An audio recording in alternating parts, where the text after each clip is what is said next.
try to do community service outside of the legal field. Generally, we might run into conflicts with pro bono. When you're going out and then we're dealing with different defendants, a lot of times they're the people that you're also dealing with in a pro bono setting, either for divorce work or landlord-tenant work or something like that, and it would tend to lead more to potential conflicts. So instead of then doing legal work, I know what I like to do, I don't want to speak for everybody else, is go out and do other types of community service work that would not lead into potential conflicts in the job that we have. So that's what I try to do, and I think a lot of the other attorneys at the office do the same thing. What is, you work with the state attorney's office, and then of course you have the public defender's office. I'm trying to come up with a way to ask this so it's not a way to get you or anybody else in trouble, but how does that relationship work in terms of the bad guys, good guys, so to speak, because they're the ones who are defending the individuals who are innocent until proven guilty, and you guys are the ones who are trying to make sure, because you feel that they are criminals and they need to go to jail, you're trying to make sure that that happens. We hear from police chiefs, in particular Daytona Beach police chief, that that a lot of these defendants are just let off, that they don't really serve any adequate time or whatever else. And I think one of the other things that he hates is when they have these, let's see, they make the deals so that they don't have to serve any time and all of that kind of stuff. And I believe that I know for Daytona Beach and maybe some other cities as well, they feel too many times that the individuals just end up being right back on the street. I mean, they get them, they catch them in the crime, they provide the information, and before they know it, they're right back on the street. So that there's like this constant turnaround in terms of people getting back on the street. Do you feel that the system that we have in, I would think you're able to answer this, that the system we have in place in terms of the state attorney's office, the public defender, law enforcement and the like, and then you have, of course, your citizens who may be the ones who, have been criminalized in some form or fashion. Is all of that working well? In my opinion, it is working well. Now, is it working perfect? Of course not. Well, there's nothing perfect, right, we can always try to make things better. But the system we have is adversarial. We are effectively set up in an adverse position so that our office, when we have a specific case, we are the adversaries of the public defender's office.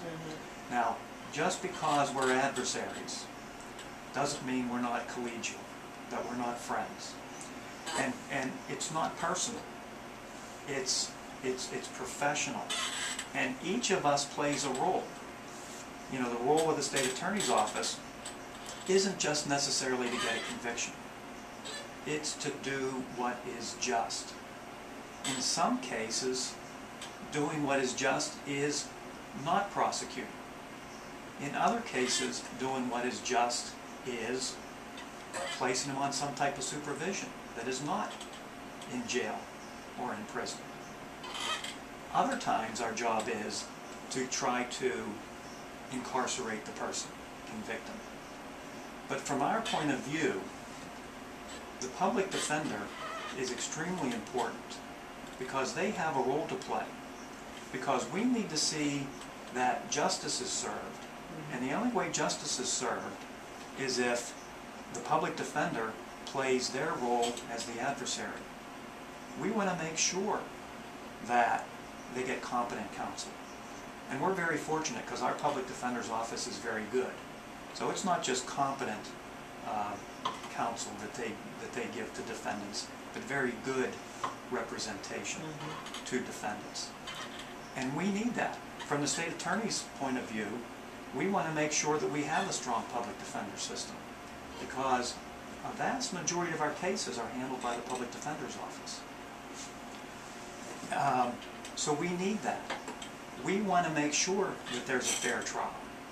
And there's only going to be a fair trial if the public defender's office, or even a private defense attorney, gives a zealous defense, puts us to our task, make us prove our case, make us do what we need to do.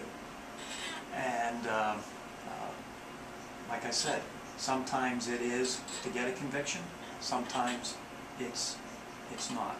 And it's our job to try to decide what person deserves supervision, what person is dangerous and needs incarceration. And that's what we try to do. We have to weigh things. Mm-hmm. And in terms of pleading out, I remember a judge saying, less than 2 years ago actually, that they have to do, you guys have to do a lot of that, because there's no way, given your resources, and it's not just money, but even in terms of the number of judges you have and all, in total, that you could handle all of the cases if everything went to trial. Would you agree with that? I mean, right, because generally, just Volusia County is going to have 6,000 to 7,000 felony cases.